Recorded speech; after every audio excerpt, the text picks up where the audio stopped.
aqui minhas mãos, diminuir o tamanho. Houve uma operação aqui, um milagre.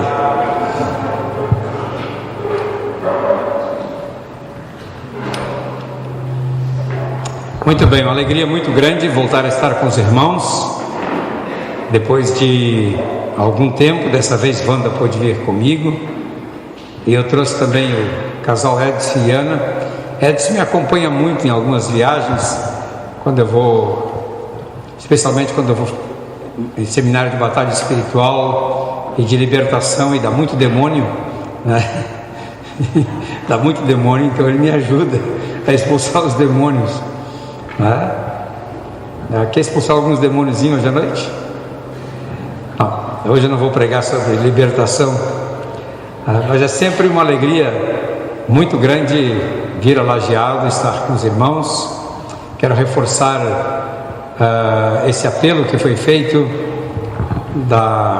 do Gustavo, que vai a Cuba mais uma vez. Ele é muito querido lá, faz um bom trabalho, e as ofertas em dinheiro são muito importantes, porque com o dinheiro os irmãos de lá podem comprar coisas que às vezes a gente leva e fica muito pesado. Por exemplo, levar sabonete, levar pasta de dente, essas coisas ficam pesadas na mala, e lá com o dinheiro eles podem comprar nas lojas do governo. O governo tem dois tipos de lojas: os mercados estatais, que você mal encontra sabão e arroz, e tem outros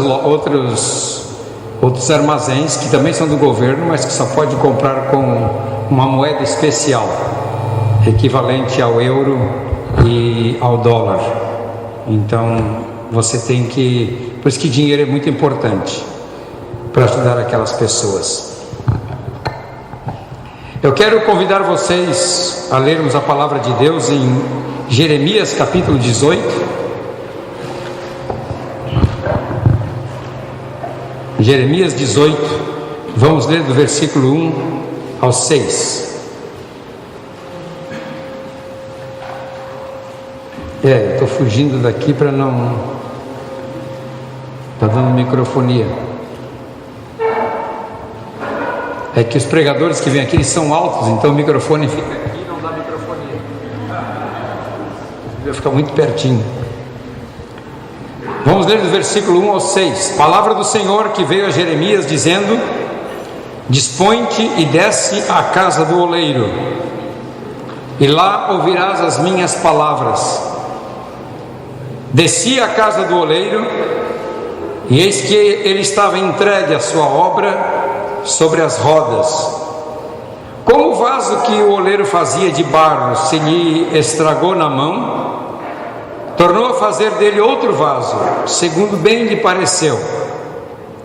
Então veio a minha palavra do Senhor: Não poderei eu fazer de vós como fez este oleiro, ó casa de Israel, diz o Senhor. Eis que como o barro na mão do oleiro, assim sois vós na minha mão, ó casa de Israel. Só até aqui.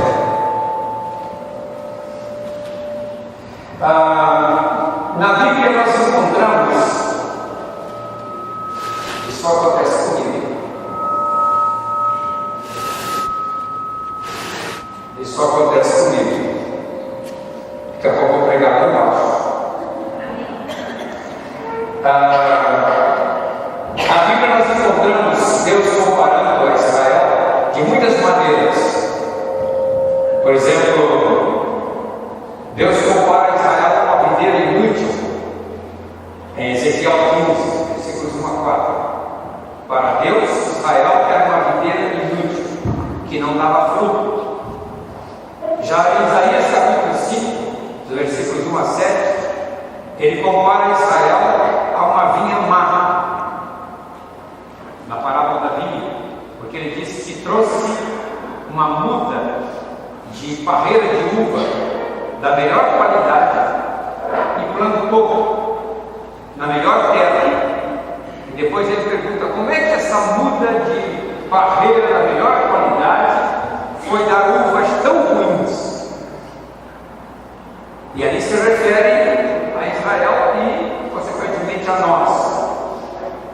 terceiro lugar, ele compara Israel a uma menina que se torna moça e se prostitui, em Ezequiel 16. Depois, no mesmo Ezequiel 16, versículo 49, ele fala que Sodoma e Gomorra, ou que Israel é comparada a uma das irmãs de Sodoma e Gomorra. Ele diz: não foram Sodoma e Gomorra irmãs? Em Jeremias 2,24, ele compara Israel a uma jumenta selvagem, que você não tem controle sobre ela. Em Números 23, 24, ele compara Israel a leoas e leões, que estão à espera da presa. Em Isaías 30, ele compara o Egito, não agora Israel, o Egito, ele o chama de besta do sul e gabarola. Quer dizer, gabarola no sentido, é um bobalhão aí que fica falando bobagem. O Egito é um vaso quebrado que não se aproveita o caco, diz ele lá em Isaías 30.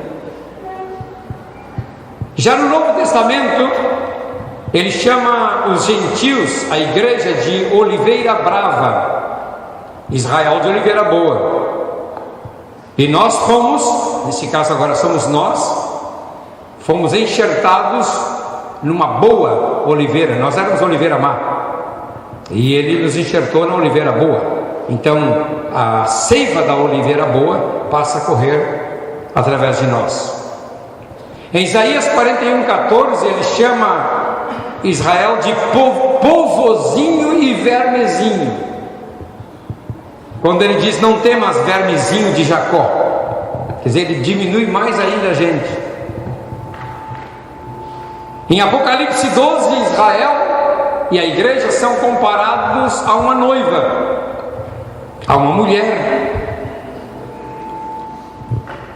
E Isaías 64, ele fala de Israel como um vaso sendo moldado pelo oleiro.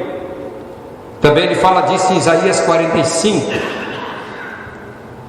E eu, quando comecei a estudar esse texto de Jeremias 18, porque nós cantamos muito uma música baseada em Jeremias 18, né? Como tu queres, faze como tu queres, faze, ó Senhor, tu és o oleiro, barro eu sou, quebra e transforma, até que enfim tua beleza. Como é que é? Tua bondade, vontade, é vontade, se cumpra em mim. Os mais antigos se lembram bem.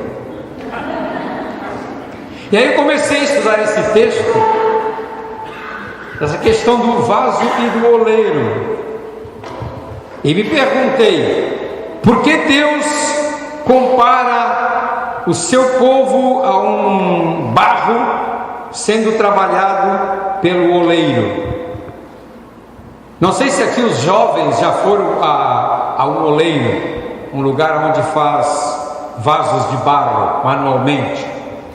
É muito interessante um dia fazer um passeio a um desses lugares onde o vaso é feito manualmente, não é? O oleiro, ele toca aquela mesa, ela vai rodando rapidamente com os seus pés, e aqui ele tem um monte de barro e ele vai trabalhando.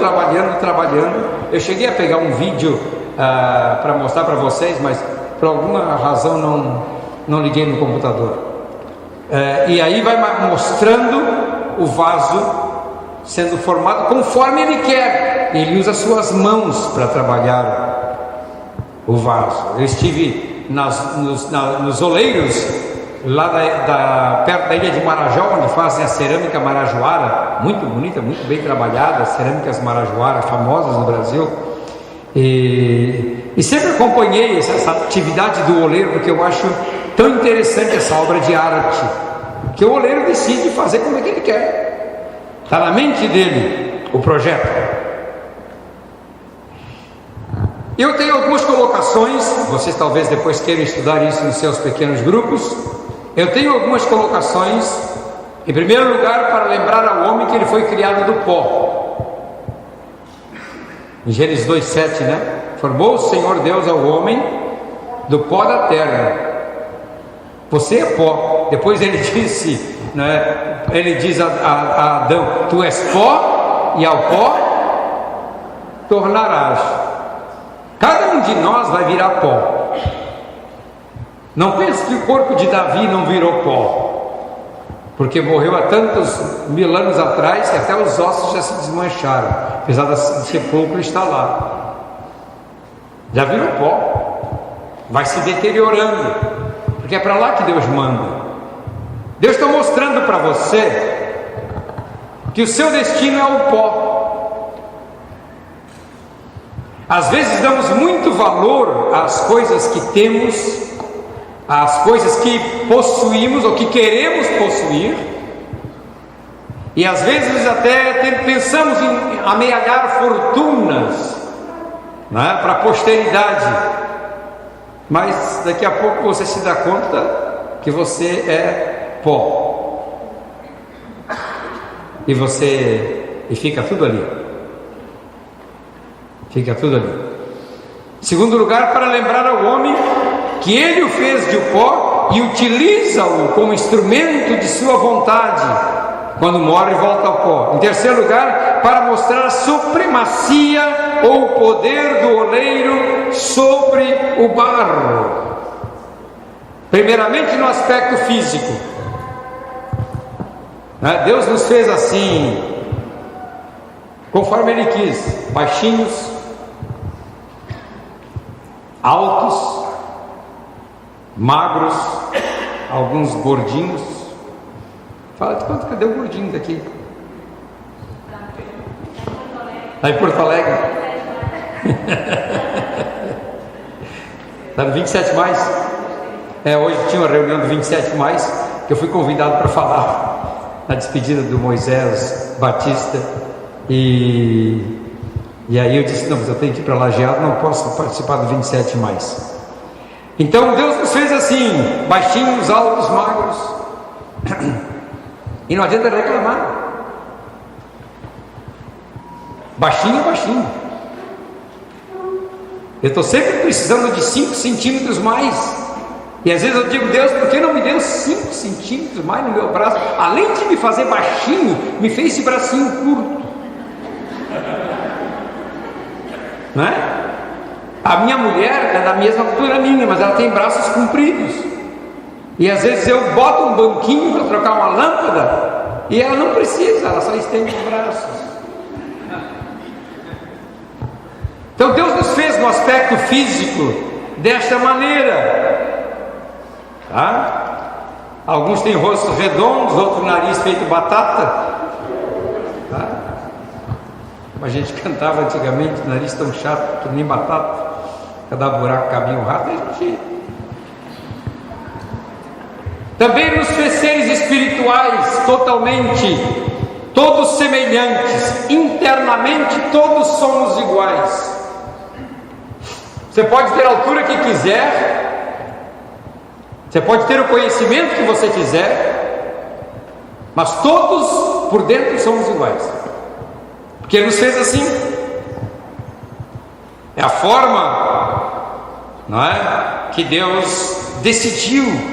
Ele pode fazer um vaso para honra, daqui a pouco eu vou falar sobre isso, e deixá-lo bem bonitinho para decoração, e pode fazer outro para desonra, não é, para botar debaixo da cama. Os mais novos não sabem o que é vaso debaixo da cama.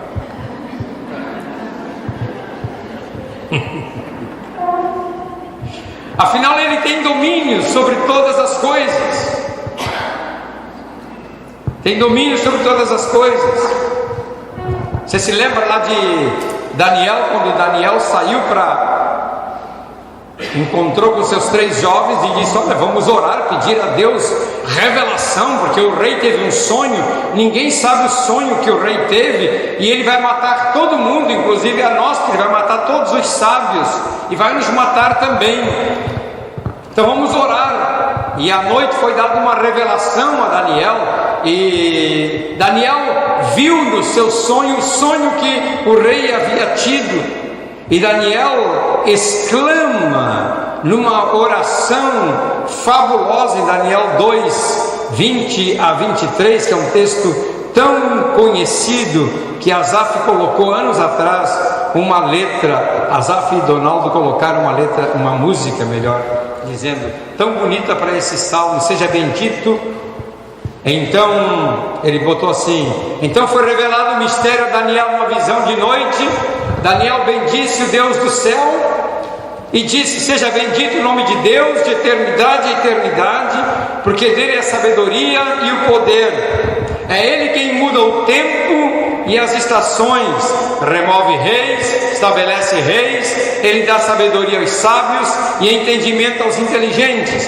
Ele revela o profundo e o escondido, conhece o que está em trevas e com ele mora a luz. Essa foi a revelação que Daniel teve.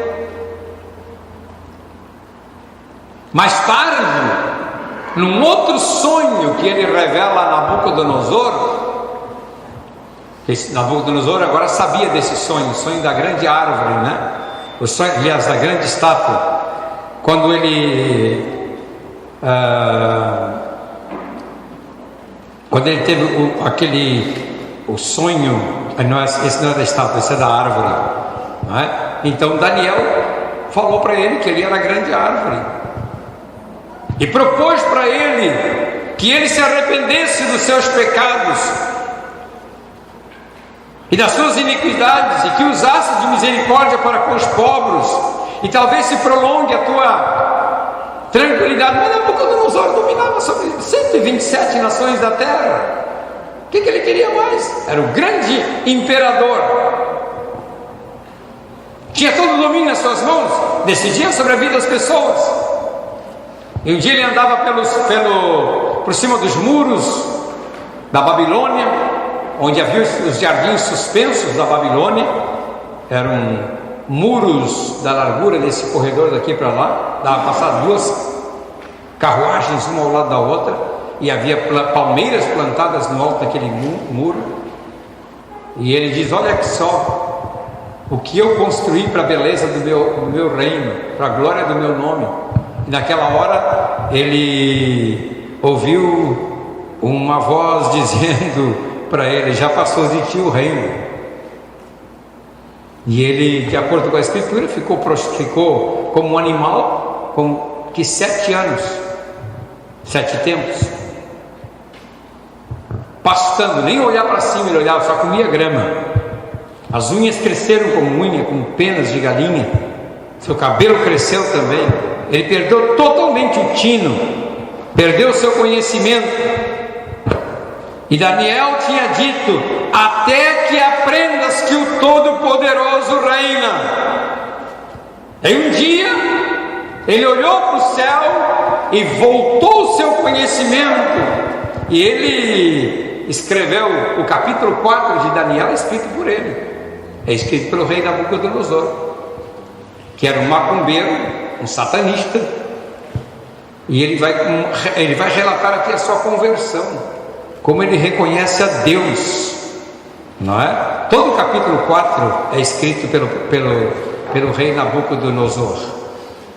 Agora, cada um de nós tem um momento em que vamos ser trabalhados pela mão do oleiro. Se você quer ser uma pessoa, se você quer fluir no Espírito de Deus, se você deseja uma vida plena do Espírito de Deus, é inexorável a coisa. Vou dizer uma palavra muito chata, inexorável, né? Mas vamos usar uma palavra melhor, né? Não tem jeito, você vai passar pela aprovação de Deus. Toda pessoa a quem Deus vai usar para algum propósito na terra terá que passar pela mesa do oleiro, para que ele tome as decisões, não é? Quando Deus nos molda, tudo que é em nós é mexido, a sua vontade é mexida, você já não vai fazer mais o que quer, o seu intelecto é mexido, as suas finanças, e não adianta reclamar, não é? Não adianta reclamar, Ele decide como será a nossa vida. Às vezes você canta na igreja, nós costumamos cantar na igreja. Eu não gosto de cantar esse canto, eu vou avisando. Não é meu hino preferido, porque parece que cada vez que eu vou cantar, tu és o oleiro, barro sou eu, quebra e transforma, diz longe de mim, Senhor. Longe, mais uma vez não, Senhor. Mais uma vez não. Mas Deus, de alguma maneira, para nos levar a ter uma transcendentalidade da vida no Espírito, usei outra palavra difícil no domingo de noite, mas ele diz assim, para Deus nos levar uma vida acima do trivial, acima do normal, acima do comum, Deus precisa tratar com o nosso corpo, com a nossa alma e com o nosso espírito. Não tem jeito, você vai passar por esse caminho. Quer dizer, o vaso quebrado fala desse desmonte que é feito em nós. Quando Deus propõe a usar a sua vida, ou quando você se propõe a ser instrumento na mão de Deus, começa um desmonte na sua vida.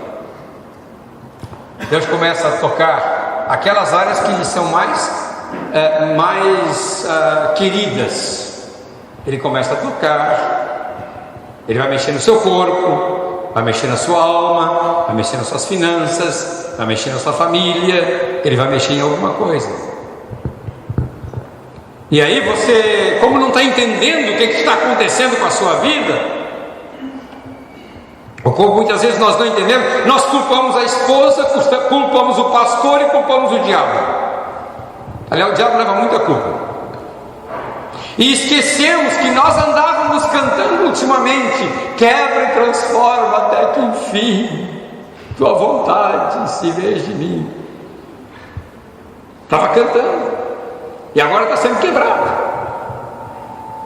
Tem um remote na sua vida, mas eu ainda acho que a pior fase é a fase do vaso quando ele é colocado no fogo, porque o vaso, para ter plena utilidade e não vazar a água que é colocada dentro dele, ele vai para o fogo a alta temperatura, torradinho. Interessante que eu tenho um estudo sobre Neemias, acho que eu já dei uma vez sobre louvores para vocês, mas como faz 250 anos atrás, só vou lembrar.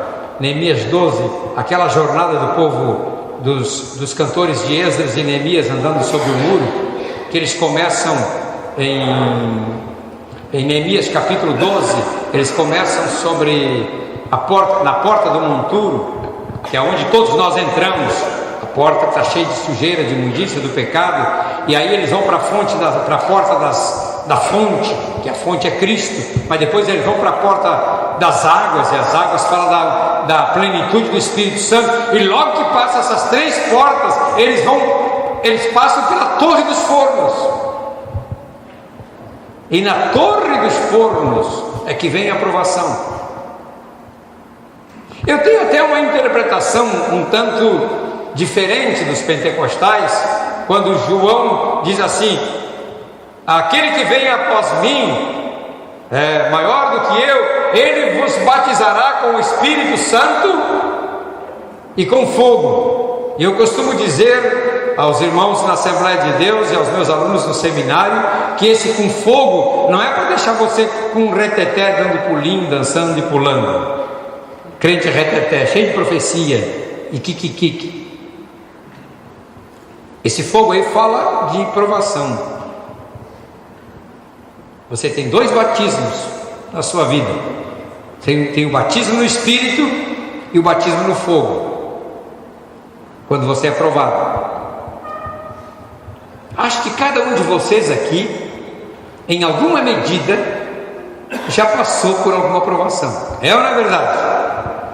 Já passou por algum teste, tá?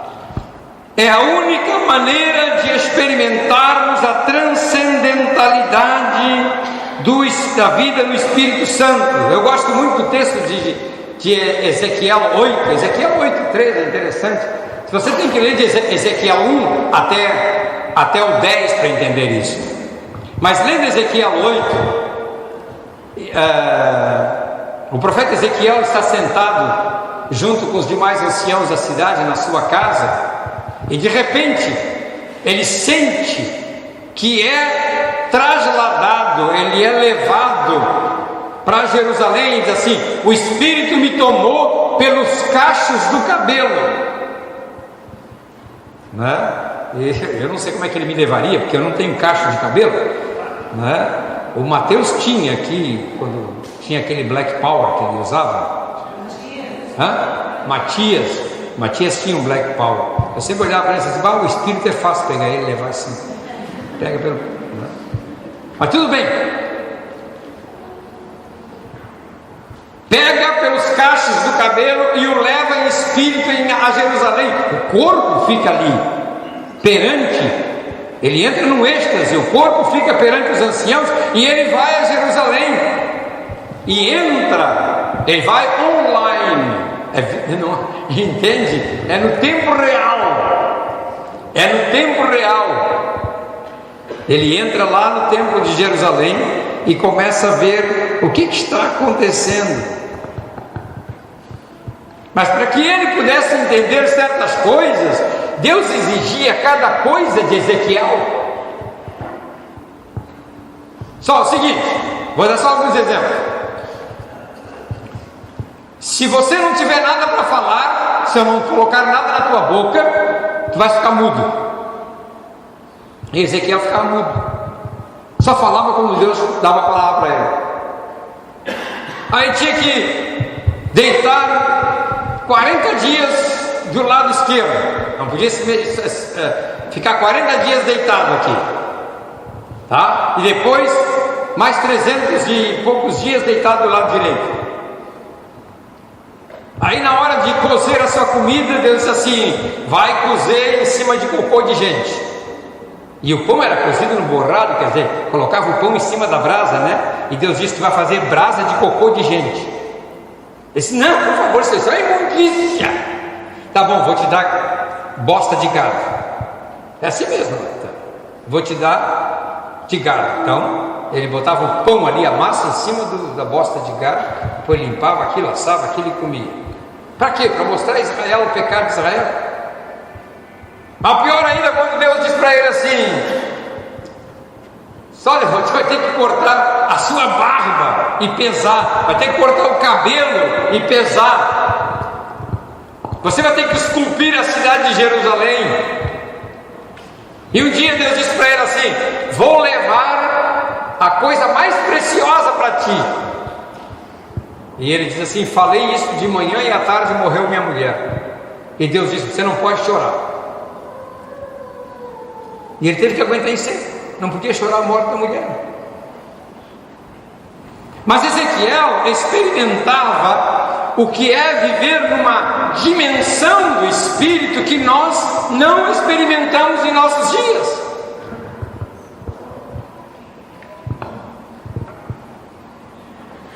As pessoas hoje querem viver na intimidade com Deus e experimentar essa vida no Espírito, mas não estão dispostos a passarem por tribulações nem lutas.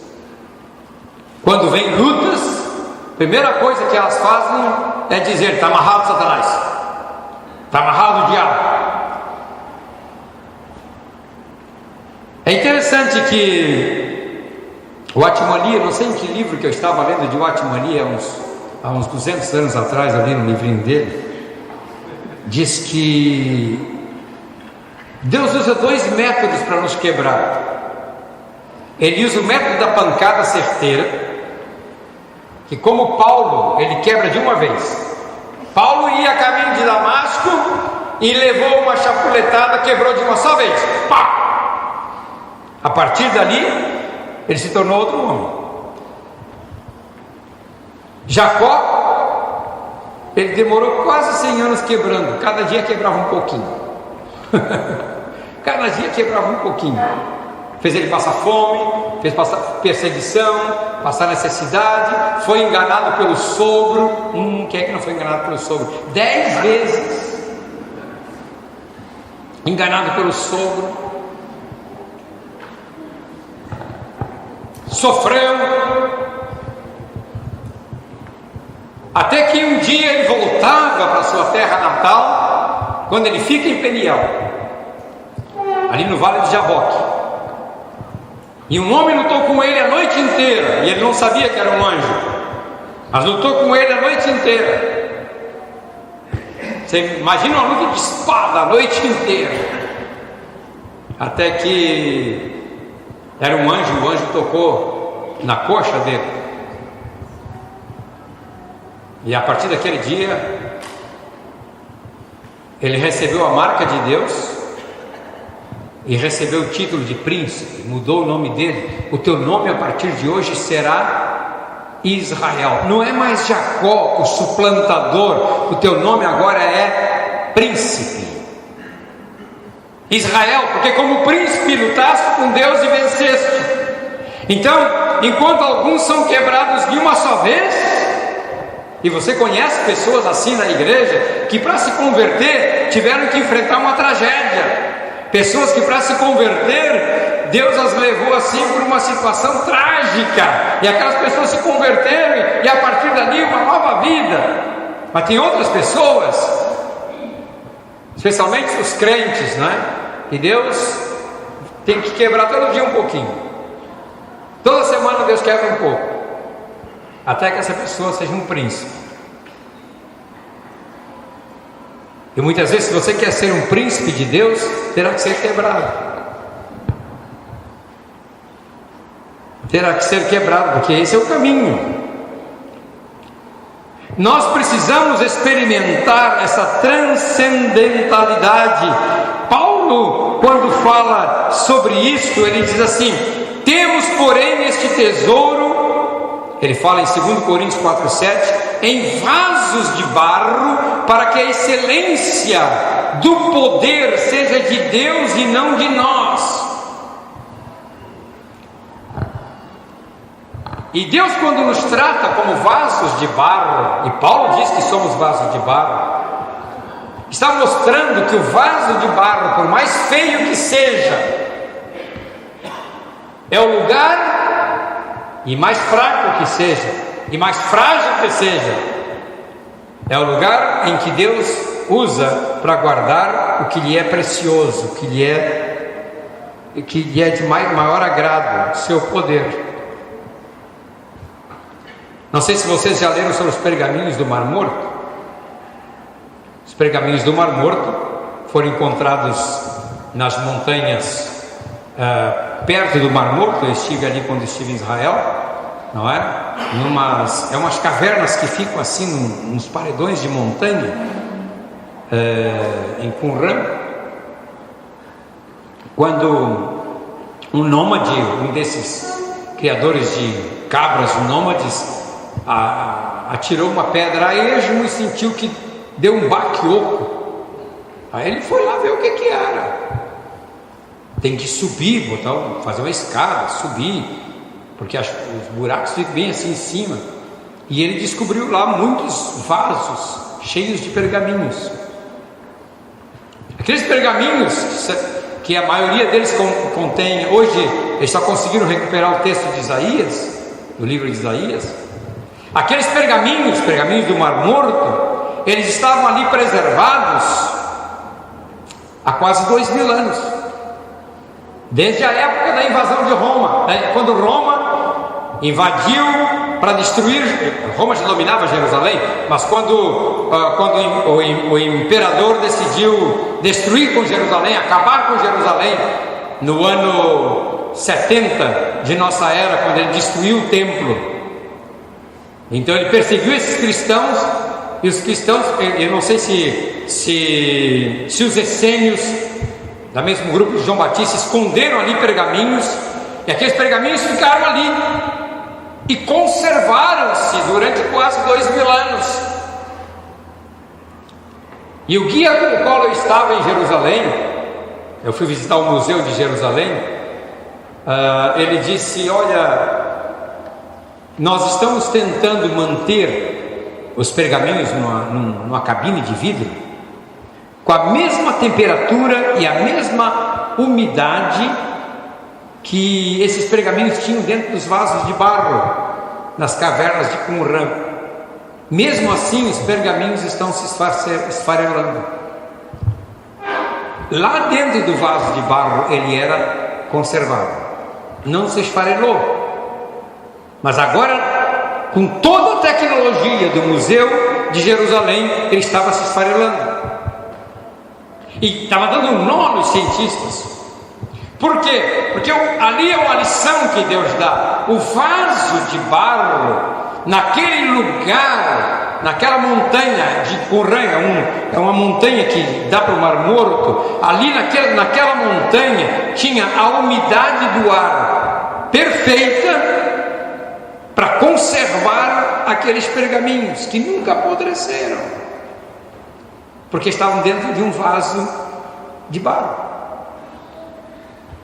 Agora é uma ideia minha, viu? É uma ideia minha. Eu imagino assim, Salomão, a Bíblia diz que Salomão tinha tudo ouro, né? Mas eu acho que o lugar onde ele guardava algum pergaminho não podia ser de ouro. Na casa dele tinha que ser de barro, porque no ouro ia mofar. Tem que ter um vaso de barro, porque o vaso de barro é o lugar em que se preserva o pergaminho. Você é o oráculo de Deus. Deus tem do seu oráculo, Deus tem do seu conhecimento e da sua sabedoria, e o vaso que Ele escolheu para guardar, isso é você que é de barro. Somos nós. Deus guarda isto em vasos preparados, que somos nós. Por isso que Paulo diz: temos este tesouro em vasos de barro, para que a excelência seja do poder e não de nós. Quer dizer, o que vai aparecer aqui não é o barro, o que vai aparecer aqui é a joia, que é conservada aqui dentro. E Deus quer fazer assim com a minha vida e com a tua, preservar ali dentro o que é mais precioso dele, o seu poder, a sua graça, porque nós somos frágeis, e é dentro dessa fragilidade que Ele guarda. As pessoas que Deus usa através da história não eram pessoas muito nobres, não eram pessoas de muito conhecimentos, mas eram pessoas que se consideravam vasos de barro e que se entregaram para serem usadas nas mãos de Deus, e Deus as usou. Li também alguns anos atrás sobre a parábola do bambu. Já ouviu a parábola do bambu? Os chineses contam a parábola do bambu. Os chineses usam muito o bambu. Você logo pensa no ursinho panda, né? Quando eu falo em bambu, tá? Mas não tem nada a ver com o panda, tá? Mas os bambus grossos assim. Diz que o dono do bambuzal chegou lá para cortar o bambu, e o bambu reclamou: por que você vai me cortar? Eu disse: eu vou te cortar porque eu preciso te usar, mas eu não quero ser cortado. Eu quero ficar aqui balançando ao sabor do vento, fazendo a minha música retinir quando eu toco no outro bambu. Eu quero ser apoio para os pássaros, para os animais que vêm aqui. Eu quero ficar aqui me deleitando no meu bambu, sendo um bambu. E o dono disse para ele: mas você só tem utilidade para os demais se você for cortado. Essa parábola me ensinou muita coisa, porque aí o dono cortou o bambu e nos lugares do nó ele passou a faca afiada e tirou aqueles nós, tirou todos os nós e fez do bambu um canal para correr a água da fonte até mais adiante, onde as pessoas podiam beber. E aí o bambu se deu conta de que ele era mais útil morto do que vivo, porque agora a água corria da fonte diretamente para as pessoas, para o gado, para as pessoas que precisavam de água potável. Às vezes nós não queremos ser trabalhados por Deus, mas muitas vezes a vida de Deus só flui através de nós quando você está disposto a deixar Deus tomar a sua vida, para fazer de sua vida um canal de bênção para outras pessoas. Aquela parábola do bambu, anos atrás, me tocou muitíssimo, que às vezes eu viajo aí pelo interiorzão e eu vejo esses bambus servindo como canos de água, não é? Correndo para saciar a sede do gado e até mesmo para alimentar as fontes. Então essa vida no Espírito, ela exige, para você viver no Espírito, exige total quebrantamento. A glória de Deus vai só se manifestar através deste quebrantamento. E um homem e uma mulher de Deus, ele só é completo ministerialmente quando todas as áreas de sua vida são tocadas por Deus. Vou repetir: um homem e uma mulher só são completos ministerialmente quando todas as áreas de sua vida são tocadas por Deus, até que seu corpo, sua alma e seu espírito sejam totalmente rendidos e santificados. Aí, meus amados, aí está capacitado. Primeiro é o corpo, quando as paixões pelas coisas do mundo já não lhe interessam mais. Tem tantas pessoas que as paixões pelas coisas do mundo são seu maior interesse, mais do que as coisas de Deus. E como Deus tem me falado nesse aspecto na minha vida, porque às vezes eu percebi que eu estava gastando de manhã mais tempo com a rede social, ou com as redes sociais, para examinar o meu Twitter, examinar o meu Facebook. Isso que eu não uso Instagram, nem uso WhatsApp, não é? Para atualizar as coisas, eu estava gastando de 45 minutos a 1 hora. E o Espírito Santo falou comigo: isso é tempo jogado fora. Quer dizer, a nossa carne, ela continua apetitando, o nosso corpo ainda são pelas paixões do mundo. Eu entrei em rota de colisão esses dias que houve a Copa do Mundo. Eu entrei em rota de colisão com alguns pastores, né? Especialmente os mais chegados a mim, né? Que eu os via sempre postando suas festas para assistir o jogo do Brasil, tudo preparado, bandeirinha, camisetas, todo mundo preparado, todo mundo assistir o jogo do Brasil. E eu disse: gente, isso aqui é uma guerra de deuses. Vocês deviam estar orando para o Brasil perder. E você sabe, eu orei para o Brasil perder, porque a televisão mostrava uma guerra de deuses. Qual Deus era mais forte? Porque o Filipão, que é o técnico hoje de vocês gremistas, Colorado, aliás, nos ajudaram muito hoje.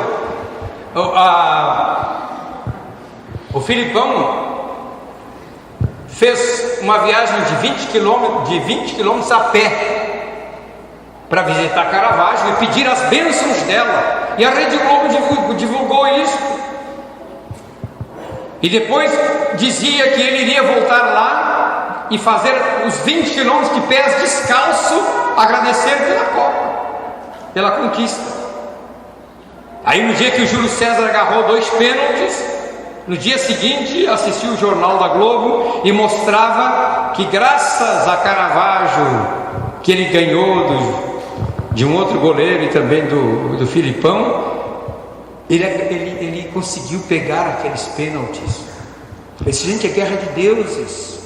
Quem está sendo louvado aqui é outro Deus e não o Deus verdadeiro. E eu comecei a alertar os irmãos: olhe para a cor da bola, brazuca. As cores são as cores dos orixás do candomblé, as cores da fitinha do Senhor do Bonfim. E aí diziam: as grandes goleadas que tem lá em Salvador, na Bahia, se deve ao fato dos 13 orixás que estão dentro da água da entrada da Bahia de Todos os Santos. Então tudo era em torno, não é? E os caras lá daqueles salta-tambores lá, que eu não sei lá, a Wanda que sabe, os Olodum, eles fazem um pacto, né, de sangue na cabeça, entende? Para tocar aquele tambor e fazer invocações. E aí, no dia ainda do jogo com o Brasil, da comissão lá jogou sal grosso no banco da Alemanha. Aí Deus disse assim: vou botar o meu dedo. E o dedo de Deus chama-se número 7, porque o número 7 é o número da perfeição. E veio um certo momento, durante 5 minutos, que deu uma bobeira naquela seleção. Uma bobeira, parecia que eu via os inimigos do povo de Israel tudo tonto, sem saber para onde ir, e levaram 4 gols em 5 minutos. Porque Deus não está aí para brincadeira. Porque se o Brasil tivesse ganho a Copa do Mundo, quem é que estava sendo exaltado agora? A santa do Filipão. Quem é que estava sendo exaltado agora? O sal grosso que botaram lá na bancada. Quem é que estava sendo exaltado agora? A questão do candomblé. Mas Deus fez calar todo mundo. E às vezes nós ficamos ocupados com essas coisas que são do mundo. Claro, traz alegria, é divertido. Eu também vejo futebol, eu gosto de futebol, mas muitas vezes Deus começa a tratar com você e trata com o seu corpo para que as paixões do mundo não ocupem mais a sua vida. Trata com a sua alma também, para que os conhecimentos do mundo não sejam tão interessantes. O seu intelecto, porque Ele quer que essas coisas todas morram em você. Só quando a sua carne, essa casca,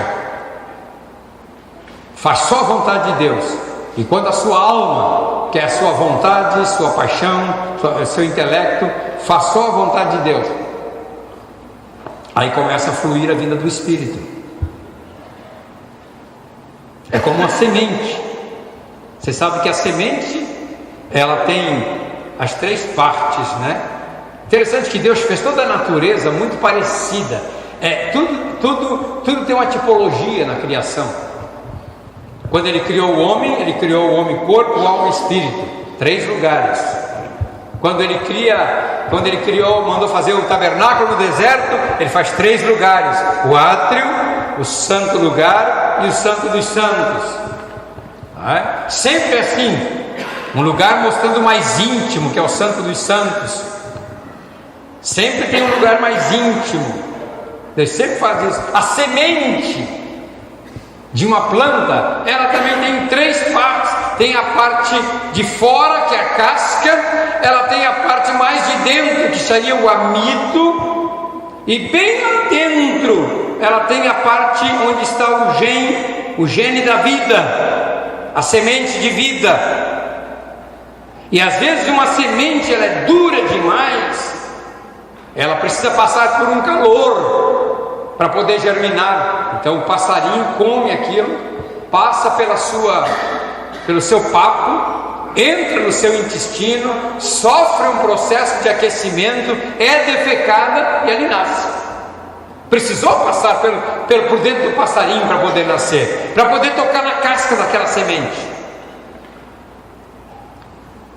Jamais esqueci, em 1971, foi o ano que eu casei com a Wanda.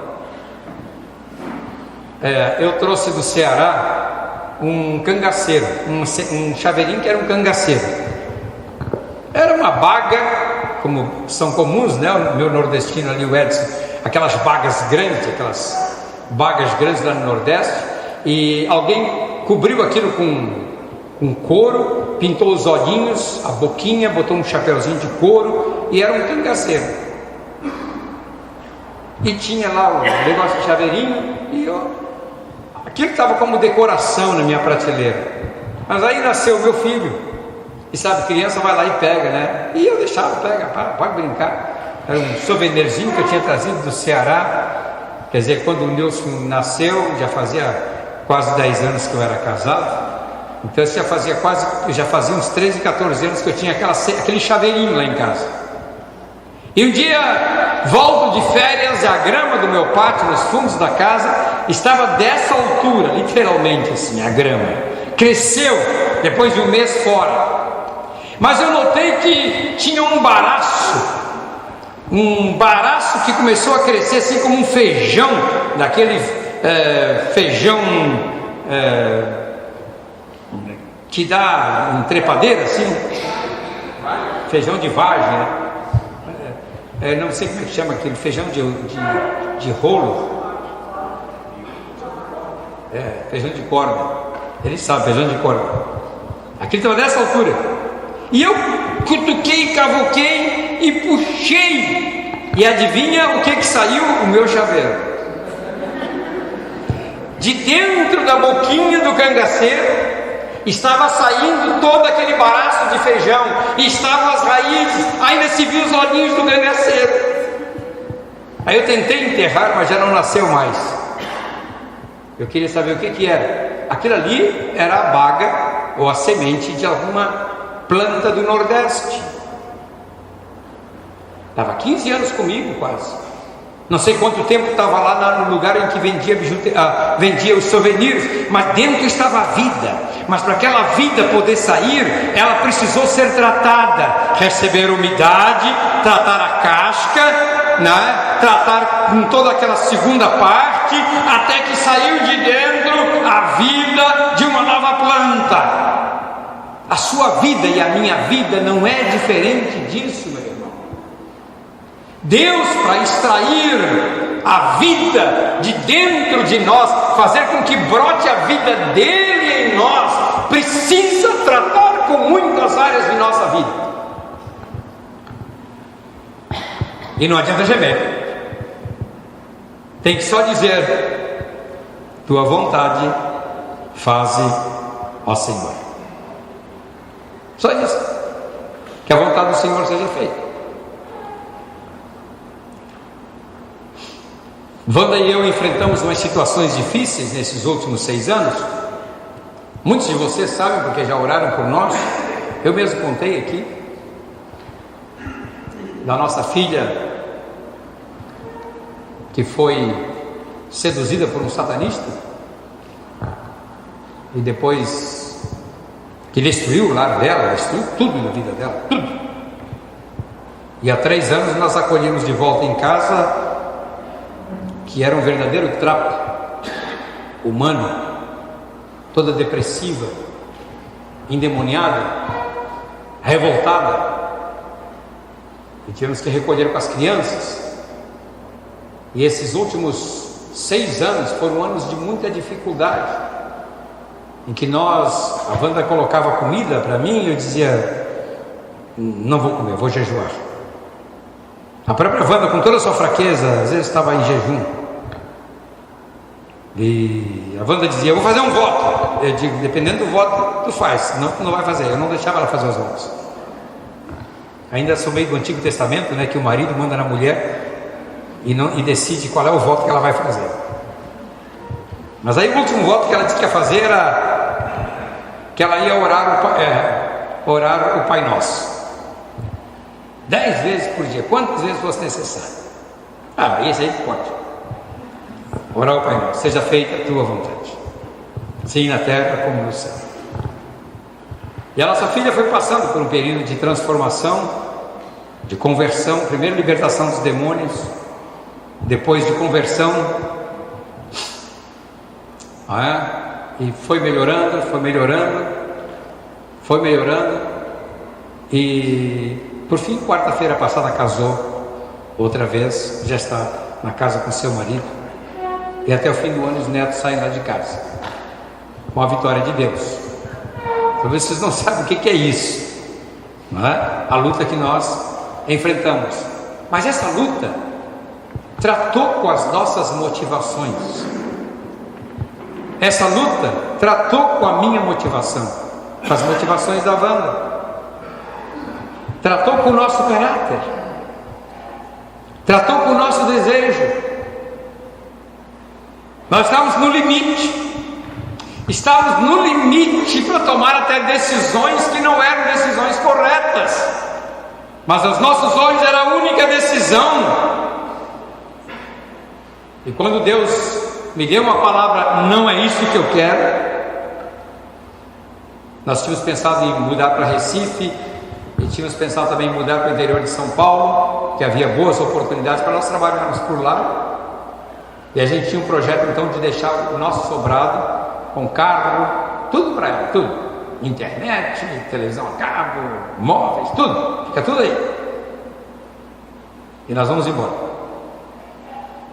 Estávamos dispostos, porque amamos os filhos, queremos os netos, e por amor a eles estávamos dispostos a abrir mão de tudo. E aí Deus disse: não é isso. Mas eu também não sabia o que viria pela frente, o que era mais. E daí, Senhor? O Senhor diz: não, eu vou continuar agora convivendo aqui. O Senhor disse: não.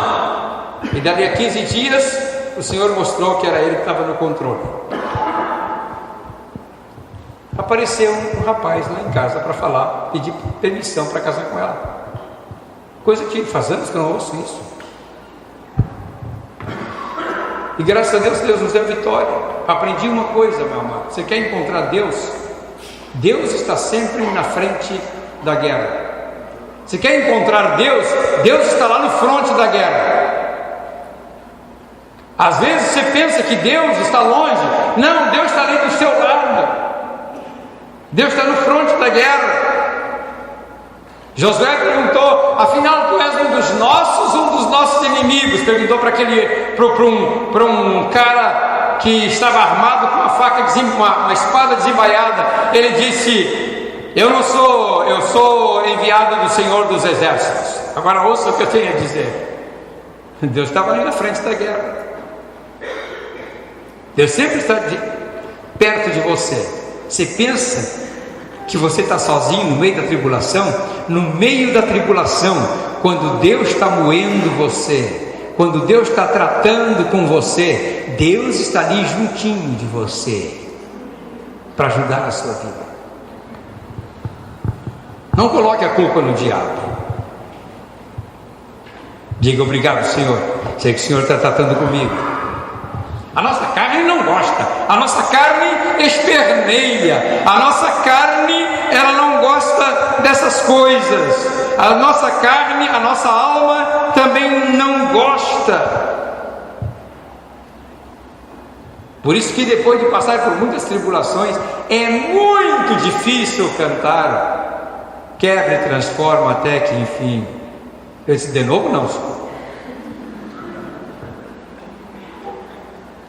De novo não. Mas quando você entende que você é um vaso de barro, deixa eu olhar minha hora aqui. Posso continuar um pouquinho mais? Eu tenho só mais um assuntozinho aqui. Graças a Deus. Romanos capítulo 9. Vou terminar com esse texto. Romanos capítulo 9.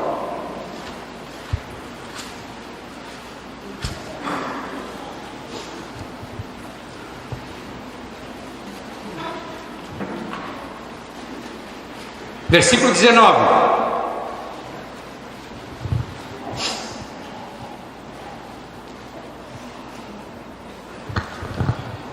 Aqui nesse capítulo 9 é uma discussão teológica que os judeus faziam com Paulo. Porque Paulo fala da soberania de Deus, de que Deus tem direito de fazer o que Ele quer. Mas os judeus não aceitavam. E Paulo pergunta assim, vou ler do 14: que diremos, pois? Há injustiça da parte de Deus? De modo nenhum, pois Ele diz a Moisés: terei misericórdia de quem me aprover ter misericórdia, e compadecer-me-ei de quem me aprover ter compaixão. Assim, pois, não depende de quem quer ou de quem corre, mas de usar Deus a sua misericórdia. Porque a Escritura diz a Faraó: para isso mesmo te levantei, para mostrar em ti o meu poder, e para que o meu nome seja anunciado por toda a terra. Logo Ele tem misericórdia de quem quer e também endurece a quem lhe apraz. Tu, porém, me dirás: de que se queixa Ele ainda? Ele aqui é Deus. De que Deus está se queixando? Pois quem jamais resistiu à sua vontade? Aí Paulo faz a pergunta: quem és tu, ó homem, para discutires com Deus? Porventura pode o objeto perguntar a quem o fez: por que me fizeste assim? Ou não tem o oleiro direito sobre a massa, para do mesmo barro fazer um vaso para a honra e outro para a desonra? Essa questão da soberania de Deus na sua vida é muito importante. Deus decidiu, Deus está mostrando aqui que é direito dele fazer como lhe apraz. Mas não era assim que os judeus entendiam. Em Isaías, no capítulo 45, eu disse que ia só esse texto, mas sempre me lembro mais outro. Isaías 45, quando ele fala a respeito de Ciro, ele diz assim: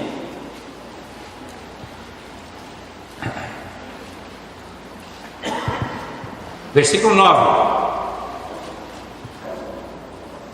ai daquele que contende com o seu Criador e não passa de um caco de barro entre outros cacos. Acaso dirá o barro ao que lhe dá forma: que fazes? Ou a tua obra não tem alça? Não vou entrar aqui no crente mala, que é o crente sem alça. Não. Eu já preparei até uma mensagem nesse versículo, viu, Nívia? Falar sobre o crente mala, que é o crente sem alça. Os judeus estão aqui contestando a soberania de Deus, porque Deus decidiu que quem seria o Messias para libertar a Israel seria Ciro, o rei da Pérsia. Mas Ciro era um rei mundano, ímpio, que tinha lá os seus deuses. Mas ele diz, não é no 45, assim diz o Senhor ao seu ungido, a Ciro, a quem tomo pela mão direita para bater as nações. Eu tomei a Ciro, e a palavra Ciro quer dizer ungido, e os judeus estavam esperando que o ungido, o Messias, fosse tirado para libertar Israel dentre alguns de Israel, porque aqui Israel está no cativeiro, e Deus não usou ninguém da terra de Israel, Deus usou um ímpio. E aí eles ficam discutindo com Deus, e Isaías diz: coitadinho daquele que contende com seu Criador e não passa de um caco de barro entre outros cacos. Acaso dirá o barro que lhe dá forma: que fazes? Ou a tua obra não tem alça? Quer dizer, a tua obra é imperfeita. O vaso não. O vaso, quando ele tem alça, você carrega ele aqui na cabeça ou no ombro, levando ele cheio de água, né? Você segura pela alça. Já tentou levantar uma mala que não tem alça? Já tentou levantar uma caixa que não tem um ponto de apoio? Pegar uma coisa que não tem um lugar para agarrar? É isso que eles estão dizendo de Deus. Estão dizendo que a obra de Deus é imperfeita. Sempre as pessoas, voltando para Romanos 9, sempre as pessoas, elas estão acusando a Deus da imperfeição de Deus. Mas não é só lá no mundo, na igreja também. Então o que eu gostaria ao concluir essa noite, primeiro, é que você se considere um vaso nas mãos de Deus, disponível para Ele usar. Vaso útil, porque aquele que não tem utilidade, ele usa de pinico. Mas aquele que tem utilidade, ele bota aqui, ó, adornando. Tem uma flor, uma folhagem nele, né? Ali tem outra folhagem, ali tem outra folhagem. Mas os vasos de desonra não estão aqui. Seria horrível ter um pinico aqui ornamentando o seu púlpito. Ele é de desonra. Ele não presta.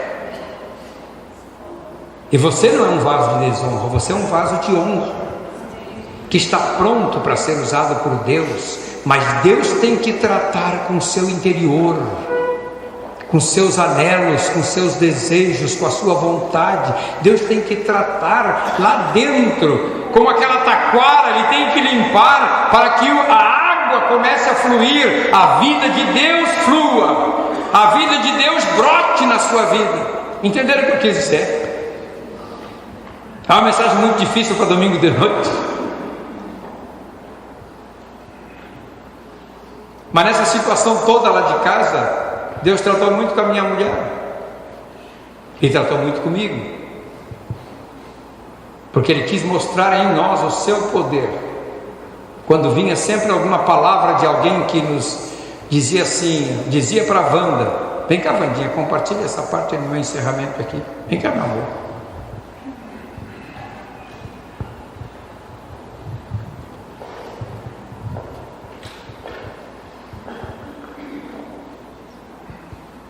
Essa mulher aqui é uma fera diante de Deus, hein? Sabe aqui?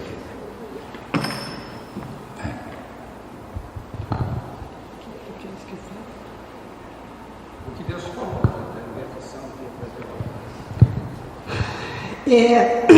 às vezes é difícil de falar, mas eu quero dizer para vocês que quando a gente está na luta, na batalha, e a gente não vê uma luz no fim do túnel, e a gente sabe que está guerreando contra o inferno, contra Satanás, às vezes a gente tem a impressão de que a gente vai ser derrotado, que o inimigo é mais poderoso do que o nosso Deus. E eu digo para vocês que durante esse período, foram 6 anos, eu fui realmente muito tratada por Deus. Porque no meu ministério, quantas pessoas eu ajudei a arrancar do inferno? Por quantas pessoas eu lutei, eu orei, eu jejuei? Mas quando se trata de alguém da nossa carne, nosso próprio sangue, nosso próprio filho, é doloroso. E eu digo para vocês que Deus, Ele é fiel. E eu muitas e muitas vezes eu disse para o Senhor assim: por que tu está tão magoado comigo? O que foi que eu fiz de errado? Diz qual é o meu pecado. Eu estou disposta, assim como diz na tua palavra, se o meu povo que se chama pelo meu nome se humilhar diante de mim, né? Ele iria restaurar, mas tinha que se humilhar. Então eu colocava isso diante de Deus e dizia: tu está magoado comigo? Por que eu estou sofrendo tudo isso? Mas como que tudo isso pode estar acontecendo dentro da minha casa, da minha família? Senhor, tu está magoado comigo?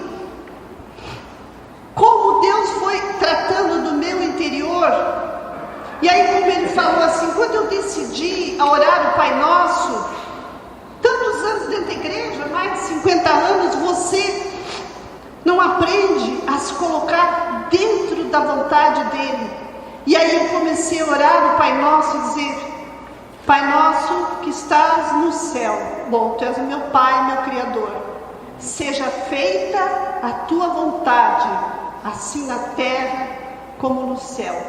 Só que muitas e muitas vezes eu orei com meu rosto no chão, em lágrima e em desespero. Aprender a nos submeter à vontade do oleiro é difícil. É muito difícil. Muito doloroso. E eu não imaginei, com tantos anos de vida cristã, que eu teria que passar por isso. Às vezes a gente tem a impressão que a gente já está pronta. Está pronta. Sabe, minha vida já está realmente... Está pronta, ela não precisa arrumar nada, não precisa tratar de nada. Mas eu tive que aprender nessa caminhada de que meu Deus é maior do que aquele que está no mundo. Eu já conhecia, Deus fez tantos milagres na minha vida, mas entrar numa batalha contra Satanás, cara a cara, com ele tentando me matar, e eu lutar com ele e dizer: Tu não vai me matar, quem vai me levar é Jesus, e eu repreender a morte, brigar com a morte. Então você vê assim: a vontade, seja feita a Tua vontade. Isso coloca o nosso eu lá embaixo. Ele morre. E para morrer o nosso eu não é fácil. A nossa vontade é diferente. A nossa vontade é outra, ela é humana.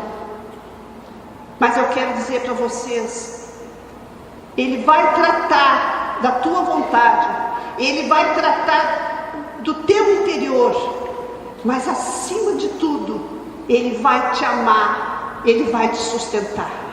Ele não vai deixar tu morrer no desespero, na angústia, na dor. Ele trata, mas Ele é um Pai amoroso, que te sustenta, que te ama e cuida de ti, apesar de toda a dor e o sofrimento que tu estás passando. Ele te ama. E esta é a prova que eu tenho na minha vida. Deus me ama, apesar de toda a dor que eu passei. Ele me ama. Ele deu a vida por mim, Ele deu a vida pelos meus filhos, pela minha família.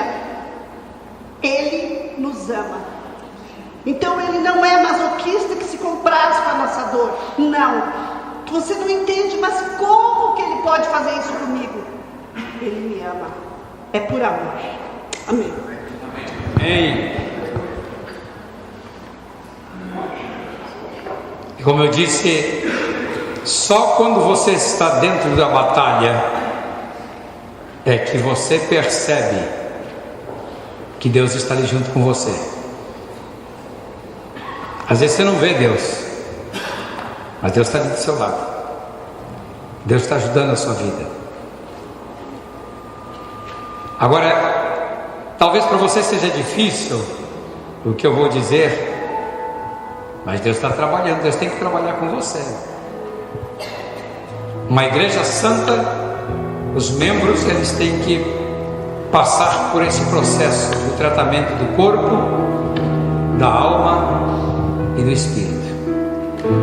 Eu sei que algumas pessoas aqui que eu conheço já passaram por esse tipo de tribulação, já passaram por dificuldades, já enfrentaram divórcios, já enfrentaram situação de morte, de muita dificuldade, e cada uma dessas situações Deus foi transformando você. Uma vez eu perguntei ao Zilson, desde que o Kiko caiu na piscina com 7 anos e ficou até hoje, o filho dele está na cama, inválido. Como é que você se sente? Ele disse: esses anos todos com o Kiko na cama me transformaram num outro homem. E assim acontece. Deus transforma você. Vamos ficar em pé. Tem uma música? Já pensou na música para nós? Não?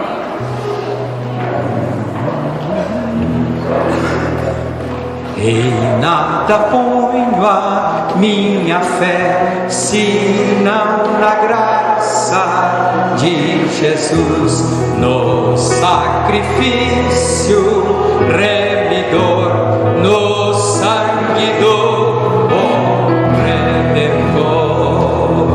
A minha fé e o meu amor estão firmados no Senhor, estão firmados no Senhor. É na hora da tribulação e da dificuldade que você sabe que a sua fé está firmada no Senhor. Não são as coisas que nada, nenhuma tribulação, Paulo quando fala sobre isso em Romanos, né? Eu sei que nem a morte, nem a vida, nem anjos, nem potestades, nem principados, nem qualquer outra criatura poderá, o quê? Separar do amor de Deus que está em Cristo Jesus. Dá um tom mais alto para essa música aí. Você estava em que tom aí? Mi? Dá sol. Em nada ponho a minha fé, senão na graça de Jesus, no sacrifício remidor, no sangue do bom Redentor. A minha fé e o meu amor estão firmados no Senhor, estão firmados no Senhor.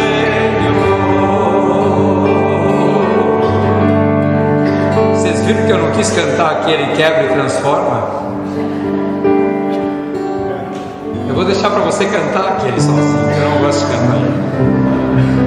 Mas eu quero que nessa hora, encerrando a minha pregação, que eu tenho certeza tocou a sua vida, você vai sempre se lembrar da taquara sendo machucada, para que saia e flua a água. Você vai sempre se lembrar do meu chaveirinho, que teve que morrer para que a vida de Deus fluísse, a vida, a plantinha, fluísse nele.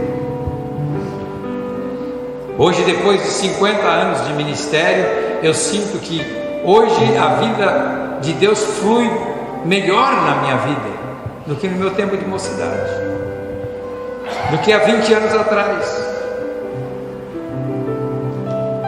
Porque as situações da vida vão trabalhando em você. É o caminho de Deus, o caminho da perfeição. Os místicos da igreja falavam disso. João da Cruz, quando ele falava na subida do Monte Carmelo, e João da Cruz, os místicos diziam assim, você às vezes se pergunta, mas eu sou um vaso inútil, eu sou um vaso que não presta. Mas os místicos diziam, Deus sempre deixa nos melhores santos alguma fraqueza, para que aprenda sempre que a graça que flui nele não vem de si próprio, mas vem de Deus. Então você tem alguma fraqueza, mas essa fraqueza é só para lembrar você que você precisa mais e mais de Deus. Você lembra daquela música antiga? Eu quero mais e mais de Cristo. Não se lembram? Vocês não são do tempo do Evangelho Quadrangular? Eu quero mais do seu poder, eu quero mais da sua presença, eu quero mais do seu viver. Levante as mãos para Deus e diga essa noite comigo: Senhor, eis-me aqui, como vaso de barro, pronto para receber os teus oráculos. tua sabedoria, o teu conhecimento, faz com que esse vaso de barro seja útil no teu reino e seja útil nas tuas mãos. Obrigado, Jesus. A salva de palmas ao nosso Deus. Aleluia. Aleluia. Obrigado, João. Aleluia. Aleluia. Vamos finalizar cantando um refrão que eu creio que vocês conhecem. Amém? Ó Deus, te louvo pelo teu amor. Lembrando essa palavra poderosa que recebemos do amor incondicional, é a graça de Deus sobre as nossas vidas. Aleluia. Oh Deus, te louvo pelo teu amor. Tu mudaste o meu inteiro e agora eu quero viver a transmitir este amor que vem de ti. Oh Deus, te louvo pelo teu amor. Tu mudaste o meu inteiro. Agora eu quero viver a transmitir este amor que vem de ti. Tanto amor, ele tem por mim. Abraça o teu irmão, abençoa ele. Tanto amor, quanta dor, sofreu por mim por amor. A razão de tão grande amor foi mostrar que a minha vida tem valor. Sou tão precioso para Deus que Ele deu o seu filho para morrer na cruz por mim.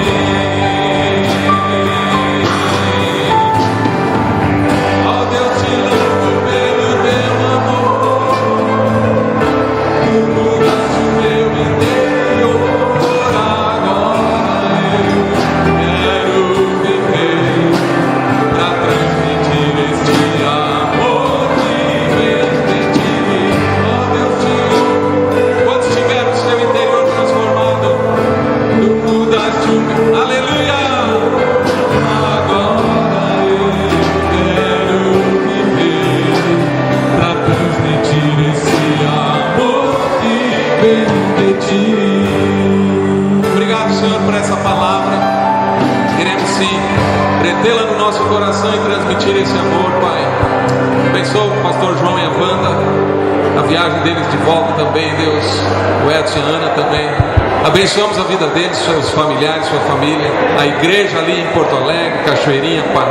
Em nome do Senhor Jesus. Aleluia. Abençoa as nossas vidas, a vida de cada um aqui nesta noite e essa semana de trabalho também. Amém? Você quer abraçar mais um irmão e dizer a paz do Senhor seja contigo? Amém? Terça-feira temos a segunda aula aqui do Formação Espiritual, né? Quem está fazendo, terça-feira, 19h30. Ó Deus, te louvo pelo teu